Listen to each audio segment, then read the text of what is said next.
Well, I think first and foremost, at heart, I'm a horticulturalist.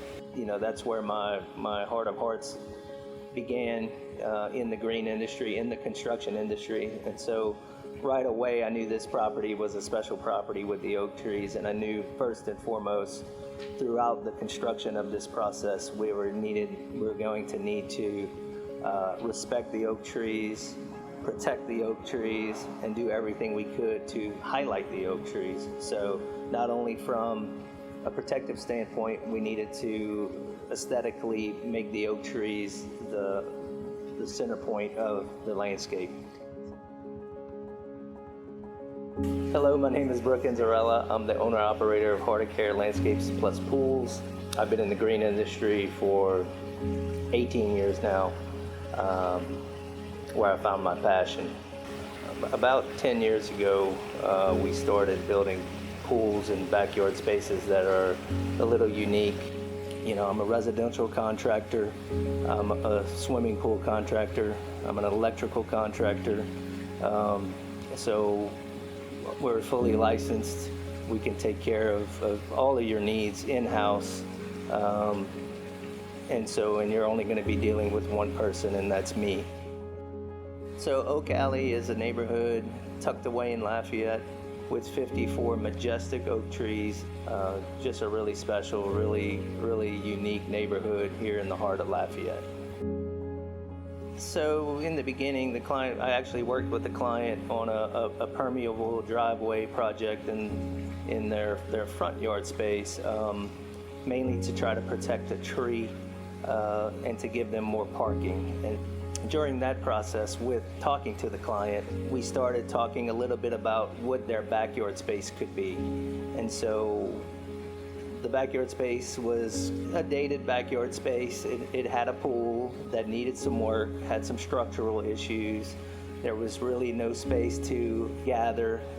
They had teenage kids that they wanted to have some space for them to gather with friends, and they were active in sports and wanted to host parties and things of that nature, and they really didn't have a space for that. I thought of this place as many different rooms. You know, we built an oversized pergola coming off of their back porch, which their back porch was a little bit undersized, and we wanted to give it some life. And so we built an oversized pergola, which was kind of the foyer into the backyard, which would introduce you to the pool. And so the center point of the project was the pool. As soon as you walk through the foyer, which is actually the pergola, you start to get the feeling, you start to hear the water, you start to hear the gurgling of the water and the bubblers, just so that you know you're in a special space. And from there, you have a little bit of conceal and reveal, especially once the jasmine starts growing and the pergola gets overtaken with the smell of jasmine, the foliage and the fullness of the jasmine. You can look to your right and you'll see the conceal and reveal, the oversized cabana, which I call the adult space. In the construction of this cabana, we really wanted a plate height that was a little bit taller than the average, and so in order to arrive at that, and in order to be at the scale that we wanted to be at, it was important that we oversize the beams. So we used large pine beams, 16 by 16s. Everything was oversized. Everything is to a scale that's gonna really wow the person. Whoever's in the space is gonna definitely notice the beams, realize they're in a very strong space, a very well-constructed space. And the heart of any outdoor space is always a fireplace. And so I think it was important that we had a fully functional fireplace, you know, a true fireplace that was gonna burn real wood. And so that was one of the things that the homeowner really was adamant about, and we were adamant about installing. Also, you know, when you're designing an outdoor space, you want to pay attention to materials that are going to last. And so oftentimes we will use concrete countertops as opposed to other materials that might not last quite as long. But we also wanted a little space for the kids to be able to be a little bit separate, but still on the same property as the parents during these parties. We sourced an S&S fire pit, which is a steel fire pit that's made in North Carolina. Another, again, an antique brick seating area that also serves as a planter in that area that all has integrated lighting. So that was another important part of this project, was how were we going to light this project? How were we going to make it happen at night? Because most entertainment happens at night, so let's face it. And so it's a beautiful space during the day, but it's equally as beautiful at night. And so that was all important in how we designed and what we did, and how we were going to arrive at a final product that was going to be enjoyed for years to come. When we chose sandstone for this project, we had a few options in terms of coping. This particular project, I felt that chiseled edge was going to be the way to go. And so it really added a nice detail that is a really nice edge that you don't see every day. So it makes it even a little bit more special once you notice that detail. I wanted to do something a little different. I didn't want to run the tiles horizontally. I wanted to run them vertically, and I thought that was something that would give it a little bit of a waterfall effect coming off of the spa and bringing that tile line all the way up to the skimmers of the spa, which are copper skimmers.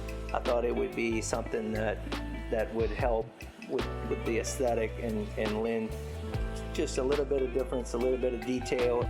You know, we have, it's all antique brick that we use. We use sandstone decking, which is a little bit lighter on the foot, a little bit not quite as hot in our summertime heat. We included a guest house in the back and a full bath in this project. If you walk the property and walk through the property, it was important that the backyard and the front yard spoke harmoniously with one another, with not a tremendous breadth of a plant palette, but one that just had a lot of drifts and mass plantings that were going to work together. All in all, I think we knocked it out of the park in terms of the landscape as well, and that's really what at the end of the day kind of hugged this project and made it all cohesive. So drainage on this project was a challenge. We didn't have a lot of slope from the backyard to the front yard. There was some existing drainage that we had to tie into, but we also had to use dry wells and storage centers for the drainage in order to get this yard to drain properly. We had to find ways to make something that's not very pretty in spaces that you wouldn't normally see drainage, like the front portion of a bed where we had sheet flow off of the pool deck, where we had to slide in a French drain there. So we used a large drain decorative rock to kind of hide that and make it go away and make it part of the landscape where it's kind of behind the scenes doing its thing. I'm not a proponent of just the ordinary, and so all of our channel drains on this job use cast iron decorative grates. I must also compliment my client because they were able to source furniture and finishes that really worked with the space and definitely tied into the vision to bring this thing all together. It looks fantastic, and I really believe that the space is a special space with special finishes, and they did a fantastic job of making that happen.